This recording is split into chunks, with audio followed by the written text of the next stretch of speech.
SV6 news కు స్వాగతం. ముందుగా హెడ్లైన్స్. దేశ చరిత్రలో తొలిసారి లోక్సభ స్పీకర్ పదవికి విపక్షం పోటీ.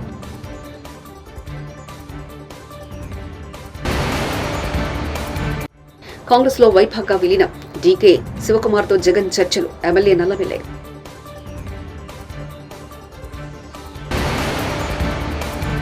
కాంగ్రెస్ లో జరుగుతున్న పరిణామాలను జీర్ణించుకోలేకపోతున్న జీవన్ రెడ్డి. కుప్పంలో సీఎం చంద్రబాబుకు ఘన స్వాగతం. లోక్సభ స్పీకర్ పదవి ఎన్డీఏ అభ్యర్థిగా ఓం బిర్లా ఏకగ్రీవంగా అవుతారని భావించిన బీజేపీ భాగస్వామి పార్టీలకు విపక్ష కాంగ్రెస్ పార్టీ ఊహించని షాక్ ఇచ్చింది. సంఖ్యాబలం తక్కువ అవుతున్నప్పటికీ స్పీకర్ పదవి అభ్యర్థిని నిలబెట్టింది. దేశ చరిత్రలో తొలిసారిగా లోక్సభ స్పీకర్ పదవికి పోటీ జరుగుతుంది. అధికార ఎన్డీఏ తరఫున మరోసారి ఓం బిర్లా బరిలో నిలవగా విపక్ష ఇండియా కూటమి సైతం కేరళకు చెందిన కొడికున్నిల్ సురేష్ ను పోటీలు నిలుపుతున్నట్టు ప్రకటించింది. తెలంగాణ రాష్ట్ర హైకోర్టులో బీఆర్ఎస్ అధినేత మాజీ సీఎం కేసీఆర్ కు ఊరట లభించింది. 2011లో తనపై నమోదు ఆయన రైలు రోకో కేసును కొట్టివేయాలంటూ మాజీ సీఎం కేసీఆర్ సోమవారం తెలంగాణ హైకోర్టును ఆశ్రయించారు. ఈ క్రమంలో ఈ కేసు విచారణపై హైకోర్టు మంగళవారం స్టే విధించింది. అలాగే ఈ కేసులో ప్రతివాదులకు నోటీసులు జారీ చేసింది. ఈ కేసు విచారణను జూలై 18వ తేదీన వాయిదా వేసింది. ఏపీ అసెంబ్లీ స్పీకర్ అయ్యన్న పాత్రుడికి మాజీ సీఎం వైసీపీ అధినేత వైఎస్ జగన్మోహన్ రెడ్డి సంచలన లేఖ రాశారు. మంత్రుల తర్వాత తనతో ప్రమాణ స్వీకారం అసెంబ్లీ పద్ధతులకు విరుద్ధమని వ్యాఖ్యానించారు. ప్రతిపక్ష నాయకుడికి హోదా ఇవ్వకూడదని ముందుగానే నిర్ణయించినట్లుగా ఉన్నారని జగన్ అన్నారు. విపక్షంలో ఎవరికి ఎక్కువ సీట్లు ఉంటే వారికి ప్రతిపక్ష హోదా ఇవ్వాలని చట్టంలో నిర్వహించారని, ప్రతిపక్ష హోదా ఇవ్వాలంటే 10% సీట్లు ఉండాలని చట్టంలో ఎక్కడా లేదని పేర్కొన్నారు. పార్లమెంట్లో కానీ ఉమ్మడి ఆంధ్రప్రదేశ్లో కానీ ఈ నిబంధన పాటించలేదన్నారు. వైకాపా హయాంలో ఏపీలో అప్రకటిత ఎమర్జెన్సీ కొనసాగిందని భాజపా ఎమ్మెల్యే నల్లమిల్లి రామకృష్ణారెడ్డి విమర్శించారు. అందుకే ఎన్డీఏ కూటమికి ప్రజలు అపూర్వ విజయాన్ని అందించారని చెప్పారు. నియంత పరిపాలనను ప్రజలు ఆమోదించారనే విషయం స్పష్టమైందన్నారు. అందుకే దిక్కులేని స్థితిలో తన పార్టీని కాంగ్రెస్ లో విలీనం చేసే దిశగా జగన్ అడుగులు వేస్తున్నారని వ్యాఖ్యానించారు. ఈ మేరకు బెంగళూరులో కర్ణాటక డిప్యూటీ సీఎం డీకే శివకుమార్ తో జగన్ చర్చలు జరిపారన్నారు. దిక్కులేని పరిస్థితిలో జగన్మోహన్ రెడ్డి తన పార్టీని కాంగ్రెస్ పార్టీలో విలీనం చేసే దిశగా అడుగులు వేస్తూ ఉన్నాడు. నిన్నటి రోజున బెంగళూరులో డీకే శివకుమార్తో భేటీ అయి వైఎస్ షర్మిల్ని కాంగ్రెస్ పార్టీ నుంచి బయటకు పంపిస్తే తన పార్టీ విలీనం చేయడానికి సంసిద్ధమని వ్యక్తం చేసే నిస్సహాయ స్థితికి జగన్మోహన్ రెడ్డి వెళ్ళిపోవడం జరిగింది. తనతో గెలిచిన 11 మంది ఎమ్మెల్యేల్లో ఎంతమంది తనతో ప్రయాణం చేస్తారో తెలియని పరిస్థితి. గెలిచిన 4 పార్లమెంటు సభ్యుల్లో ఎంతమంది తనతో ప్రయాణం చేస్తారో తెలియని పరిస్థితి. ఉన్న రాజ్యసభ సభ్యులు తనతో ఉంటారో లేనో తెలియని పరిస్థితి. ఇటువంటి పరిస్థితిలో దిక్కుతోచని పరిస్థితి. అంటే సాక్షాత్తు పులివెందులకు వెళ్తే కార్యకర్తలే తన ఇంటిపైన దాడి చేస్తే నిస్సహాయ స్థితిలో పడిపోయిన వైఎస్ జగన్మోహన్ రెడ్డి కడప జిల్లాలో ఓడిపోయిన అభ్యర్థులు కానీ గెలిచిన అభ్యర్థులు కానీ కనీసం పులివెందుల రాజప్రసాదం వైపు చూడని పరిస్థితి. ఇటువంటి పరిస్థితిలో దిక్కుతోచకి వాళ్ళ కాంగ్రెస్ పార్టీని ఆశ్రయించే దిశగా ముందుకెళ్తా ఉన్నారు. ఇటువంటి అరాచక శక్తులన్నీ మరలా కాంగ్రెస్ పార్టీ వైపు చేరి నరేంద్ర మోడీ గారి నాయకత్వంలో ప్రభుత్వాన్ని అస్థిరపరిచే ప్రయత్నాలు చేయడం జరుగుతుందని ఆశిస్తాం. గతంలో 32,000 మంది మహిళలను వాలంటీర్ల ద్వారా ట్రాప్ చేసి ఇతర రాష్ట్రాలకు ఇతర దేశాలకు ట్రాన్స్ఫర్ చేయబడ్డారని పవన్ కళ్యాణ్ ఆరోపించారు. పవన్ కళ్యాణ్ ఇప్పుడు దానికి సమాధానం చెప్పకపోతే మీ ఉప ముఖ్యమంత్రి పదవికి రాజీనామా చేయాలి. జడ శ్రవణ్ కుమార్ జై భీమ్ భారత పార్టీ అధ్యక్షులు. ఇష్టం వాళ్ళు వాలంటీర్స్ ద్వారా ట్రాన్స్పోర్ట్ చేయబడ్డారు, వాళ్ళు ట్రాఫికింగ్ చేయబడ్డారు, ఇతర రాష్ట్రాలకి ఇతర దేశాలకి అమ్మేయబడ్డారు, వ్యభిచార కూపంలోకి వాళ్ళందరినీ తీసుకువెళ్ళబడ్డారు. దానికి వాలంటీర్స్ సహకరించారు అని you made a very clear statement over the public. అదేదో 4 గోడల మధ్య మాట్లాడిన స్టేట్మెంట్ కాదు. ఆనరబుల్ డిప్యూటీ చీఫ్ మినిస్టర్ గారు, మీరు మాట్లాడిన ప్రతి మాట ఆన్ రికార్డ్ మా దగ్గర ఉన్నది. అండ్ ఏ అమ్మాయిలు ఎక్కడెక్కడ అమ్మాయిలు ఏ పోలీస్ స్టేషన్లో అమ్మాయిలు ఆ విధంగా మిస్సింగ్కి గురయ్యారో ఆ ఎఫ్ఐఆర్లతో సహా మా దగ్గర డేటా ఉంది. మీకు ఒకవేళ అధికారికంగా డేటా లేకపోతే మీ దగ్గరికి నేను డేటా పంపిస్తాను. ఆ డేటాను పట్టుకొని మీరు కేవలం మీ దగ్గరకు వచ్చిన వినతుల్లో ర్యాండమ్గా ఒక అమ్మాయి మిస్ అయిందండి అంటే సిఏ గారికి ఫోన్ చేసి సిఏ గారు ఎక్కడ ఉంది ఆ అమ్మాయి అర్జెంటుగా తీసుకురాండి అని చెప్తే కుదరదు. అది కుదరదు, మేము ఒప్పుకోం. ఎట్టి పరిస్థితుల్లో 30,000 మంది అమ్మాయిలు 32,000 మంది అమ్మాయిలు సబ్జెక్ట్ టు కరెక్షన్. మీరు ఇమ్మీడియట్గా ఒక టాస్క్ ఫోర్స్ వేయాలి. ఏ రోజున అంతమంది అమ్మాయిలు ఎక్కడ దొరికారు, ఎక్కడ ఉన్నారు, గంటకి రోజుకి గంటకి ఒక స్క్రోలింగ్ ఇవ్వాలి. 30,000 మంది అమ్మాయిలు. It is not easy task sir. I am requesting Honorable Chief Minister, Honorable Deputy Chief Minister, Honorable Home Minister, 30,000 మంది అమ్మాయిలు ఈ రాష్ట్రంలో 5 సంవత్సరాల పాటు వెళ్ళిపోతే ఇంతవరకు పోలీసులు వాళ్ళని పట్టుకోకపోతే, మీరు అధికారంలోకి వచ్చి నెల రోజులైనా దాని మీద యాక్షన్ తీసుకోకపోతే వాట్ ఇస్ ఇట్ కాల్డ్? దాన్ని ఏమంటాము? అంటే కేవలం మీరు ఆరోపణలు చేశారా? యాక్సెప్ట్, నేను ఆరోపణ మాత్రమే చేశాను, అలాంటి పిల్లలు ఎవరు తప్పిపోలేదని చెప్తారా? మీరు చెప్పండి, చెప్పి మీరు క్షమాపణ చెప్పండి, మీరు డిప్యూటీ చీఫ్ మినిస్టర్గా రిజైన్ చేసేయండి. కాంగ్రెస్ లో జరుగుతున్న పరిణామాలను జీర్ణించుకోలేకపోతున్నారని పార్టీ సీనియర్ నేత ఎమ్మెల్సీ జీవన్ రెడ్డి అసంతృప్తి వ్యక్తం చేశారు. జగిత్యాల భారస ఎమ్మెల్యే సంజయ్ కుమార్ చేరికపై తాను మనస్తాపానికి గురయ్యానని మరోసారి జీవన్ రెడ్డి వెల్లడించారు. ఈ నేపథ్యంలో పార్టీ ముఖ్య నాయకులు ఆయన బుజ్జగించే ప్రయత్నం చేస్తున్నారు. అందులో భాగంగా డిప్యూటీ సీఎం పట్టి విక్రమార్క, మంత్రి శ్రీధరబాబు బేగంపేటలోని జీవన్ రెడ్డి నివాసానికి చేరుకున్నారు. అతి త్వరలో తన నిర్ణయం వెల్లడిస్తారని ఈ సందర్భంగా జీవన్ రెడ్డి స్పష్టం చేశారు.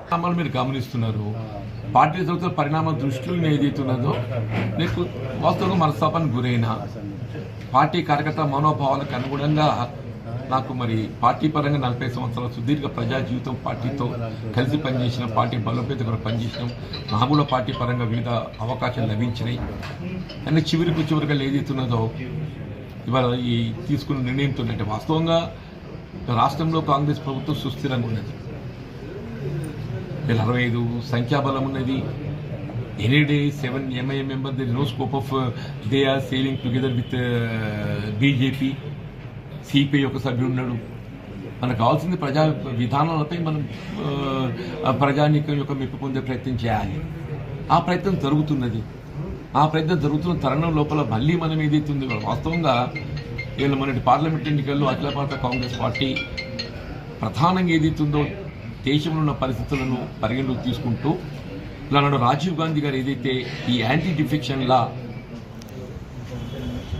ఇవాళ చట్టపరంగా ఎన్నికైనటువంటి ఒక సభ్యులు పార్టీ మారడాన్ని నిలువరింపు చేయడానికి ఏదైతే యాంటీ డిఫెక్షన్ చట్టాన్ని రూపొందించడం జరిగిందో అందులో లొసుగులను ఆసరా చేసుకుని ఈ జరుగుతున్నటువంటి ఒక పార్టీ మార్పులను నిలువరింపు చేయాలి, దీన్ని పటిష్టంగా అమలు చేయడం భావనతో ఏదైతున్నదో ఎవరైతే సభ్యుడు పార్టీ మారడం జరుగుతుందో అదే సభ్యత్వం వెనువెంటనే రద్దు చేయబడే విధంగా ఈ చట్టంలో మార్పు చేస్తామని చెప్పని పాంచ్ న్యాయ్ అఖిల భారత కాంగ్రెస్ ప్రకటించినటువంటి ఒక విధానాలలో పొందుపరచుకుంటారు. దానికి భిన్నంగా ఇవాళ జరుగుతున్న పరిణామాలు చూస్తుంటే నేను వాస్తవంగా మనస్తాపానికి గురవుతున్నా, జీర్ణించుకోలేకపోతున్నాను. నేను ఇలా పార్టీ పరంగా నాకు లభించినటువంటి ఒక హోదా, ఆ హోదాలో ఉండి నేను ఆంధ్రప్రదేశ్ ముఖ్యమంత్రి నారా చంద్రబాబు నాయుడు తన 2 రోజుల పర్యటనలో భాగంగా మంగళవారం కుప్పం చేరుకున్నారు. 4సారి ముఖ్యమంత్రిగా బాధ్యతలు చేపట్టిన తర్వాత సీఎం చంద్రబాబు తొలిసారిగా తన సొంత నియోజకవర్గానికి రావడంతో పార్టీ శ్రేణులు ఆయనకు ఘనంగా స్వాగతం పలికారు. అనంతరం శాంతిపురం మండలం జరివానిపల్లి, శాంతిదొడ్డి గ్రామాల్లో ఉన్న హంద్రినివా కుప్పం బ్రాంచ్ కెనాల్ పనులను ఆయన పరిశీలించారు. ఆ తర్వాత తిరిగి ఆయన కుప్పానికి చేరుకున్నారు. స్థానిక ఎన్టీఆర్ విగ్రహంతో ఏర్పాటు చేసిన భారీ బహిరంగ సభలో సీఎం చంద్రబాబు నాయుడు పాల్గొన్నారు.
6 నెలల్లో స్వర్ణకార కార్పొరేషన్ ఏర్పాటు చేస్తామని టీడీపీ జాతీయ ప్రధాన కార్యదర్శి మంత్రి నారా లోకేష్ స్వర్ణకారులకు హామీ ఇచ్చారు.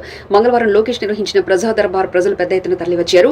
సమస్యల పరిష్కారం కోసం సామాన్యుల నుంచి ఉద్యోగులు, యువకులు, వివిధ సంఘాల ప్రతినిధులు ప్రజా దర్బార్కు తరలివచ్చారు. అందరి సమస్యలు ఓపికగా విన్న యువనేత ఆయా సమస్యల సత్వర పరిష్కారానికి కృషి చేస్తానని హామీ ఇచ్చారు.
అధికారం ఉంది కదా అని అడ్డగోలుగా వైసీపీ కార్యాలయాల నిర్మాణం చేస్తే ప్రభుత్వం ఊరుకుంటుందా? Jagan Reddy TDP politburo సభ్యులు వర్ల రామయ్య మీడియా సమావేశంలో తెలిపారు. చేసుకుంటూ పోతుంది. అదే ఈరోజు జరుగుతోంది. 26 జిల్లాల్లో మీ వైసీపీ పార్టీ కార్యాలయాల నిర్మాణం కోసం స్థలాలు ఒక్కొక్క జిల్లాలో 2 ఎకరాల చొప్పున స్థలాలు మీరు కేటాయించారు. వాటన్నిటికీ మార్కెట్ రేట్ కడితే దాదాపు 900 కోట్ల రూపాయలు ఖరీదయ్యే స్థలాలవి. ఒక్కదానికి కూడా మీరు పర్మిషన్లు తీసుకోలేదు. అంటే మీరు అధికారంలో ఉంటే మీ ఇష్టం వచ్చినట్టు చేసుకోవాలనుకున్నారా?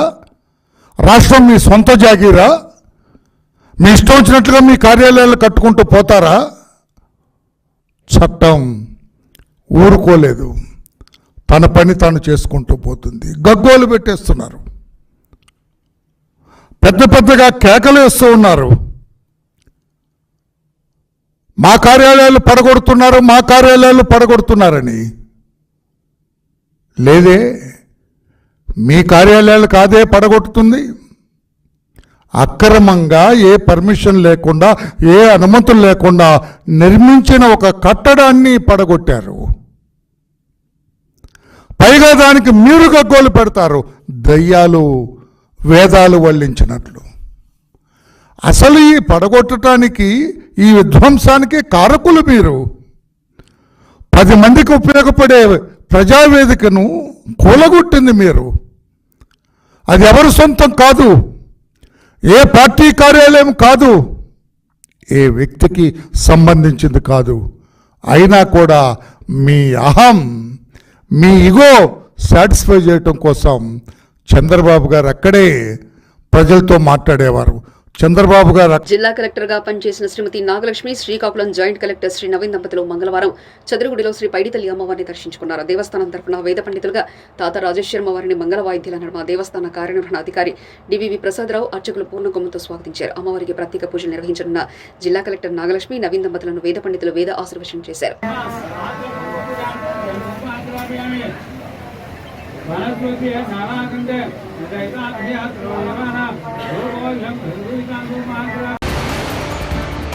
దేశ చరిత్రలో తొలిసారి లోక్సభ స్పీకర్ పదవికి విపక్షం పోటీ.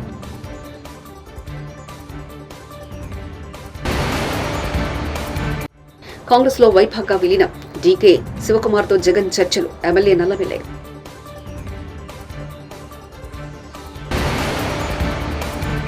కాంగ్రెస్ లో జరుగుతున్న పరిణామాలను జీర్ణించుకోలేకపోతున్న జీవన్ రెడ్డి.